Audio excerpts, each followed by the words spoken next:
Hello everyone, I am Gurnoor Kaur, your science mentor. Welcome to my channel Kaur Illumine Hub. तो आज की video है उन topic पे जो मिस्टेक्स मैंने अपने 12th के प्रिपरेशन के दौरान करी in the subject of chemistry, but you have to avoid it. So without wasting the time let's start the video.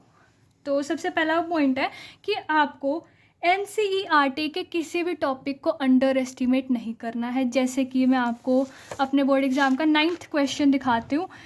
ये क्वेश्चन था कि हम जो एक आयनिक सॉल्यूशन होता है उसके रेजिस्टेंस को DC सोर्स से क्यों नहीं मेजर कर सकते.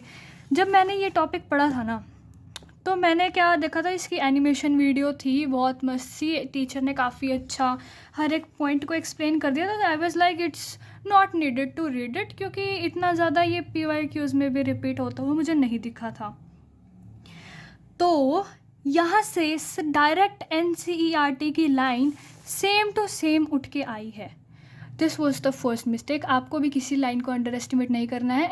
Now the next point is कि आपको NCERT की हर एक लाइन को अच्छे से भी पढ़ना है. आपको you have to be sure at that point. जैसे कि अभी जब मेरे पास एग्ज़ाम के अंदर सवाल आया था ये वाला, जो कि 2023 में पूछा था थोड़ी अलग वैल्यूज़ के साथ, तो मैं कंफ्यूज हो गई थी कि एसीटोन और क्लोरोफॉर्म पॉजिटिव डेविएशन में था या नेगेटिव डेविएशन में था.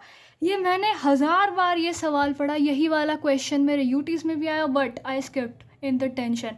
You have not to do this mistake.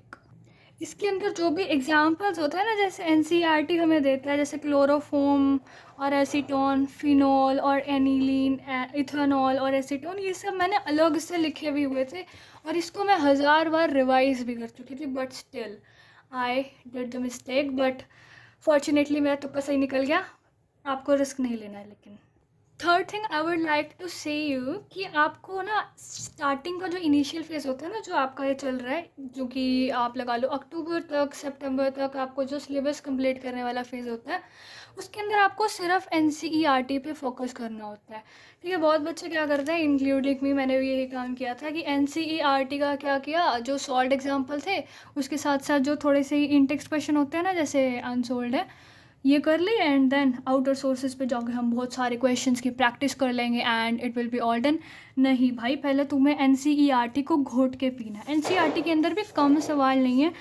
मैं बताती हूँ, जो अनसॉल्व क्वेश्चंस हैं पीछे एक्सरसाइज में वो 41 है, और यहाँ जो इन टेक्स्ट क्वेश्चंस हैं वो तुम्हारे 12 हैं, ये जो अनसॉल्व वाले हैं, और 13 तुम्हारे एग्जाम्पल्स हैं जो सॉल्व वाले हैं. इनको मिला के 66 क्वेश्चंस तुम्हारे बनते हैं. तो 66 क्वेश्चंस कम नहीं होते हैं. पहले इन 66 क्वेश्चंस को मास्टर कर लो, उसके बाद एक्सटर्नल सोर्सेज पे, PYQs पे, एक्स्ट्रा बुक्स के ऊपर जाना. So the next point is आपको ना छोटे छोटे मिस्टेक्स को अवॉइड करना है. क्वेश्चन के अंदर ना बहुत बारीकियाँ होती है, आपको उनको ध्यान से देखना है, आइडेंटिफाई करना है और उन छोटी छोटी डिजिट्स के मिस्टेक्स को अवॉइड करना है. जैसे कि ये सवाल था, इसके अंदर हमको ये पूछ रखा था कि फ्रीजिंग पॉइंट कितना है. तो मोस्टली बच्चे क्या करेंगे कि जो डिप्रेशन इन फ्रीजिंग पॉइंट होता है वो हो गया KF इंटू मोलालिटी. KF की वैल्यू हमको दे रखी है 1.86 और 1 मोलल सॉल्यूशन दे रखा था. डायरेक्ट यहाँ से कर देंगे.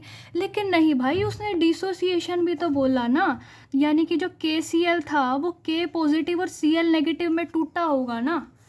तो यहाँ से आयोटा का फैक्टर भी कंसीडर करना था. वो जो कंसीडर नहीं करेगा उसका MCQ गलत. Last but not the least कि आपको पेपर के दौरान एकदम शांत माइंड से बैठना है, टेंशन नहीं लेनी, क्योंकि टेंशन के अंदर ना आप लोग भूलने लगते हो. मैं बताती हूँ, मेरे पास एक नॉमेनक्लेचर का क्वेश्चन था, तो इतना सारा प्रेशर और इतने सारे ये जो एलिमेंट्स हैं इनको देख के आई फॉरगॉटन कि इसका नेमिंग कैसे करते हैं. तो फॉर अ सेफर साइड मैंने B पार्ट अटैम्प्ट किया और घर आके मुझे रियलाइज़ हो रहा है यार ये तो मुझे आता था. सो दैट आपको ये मिस्टेक नहीं करनी है. You have to be very sure about your question.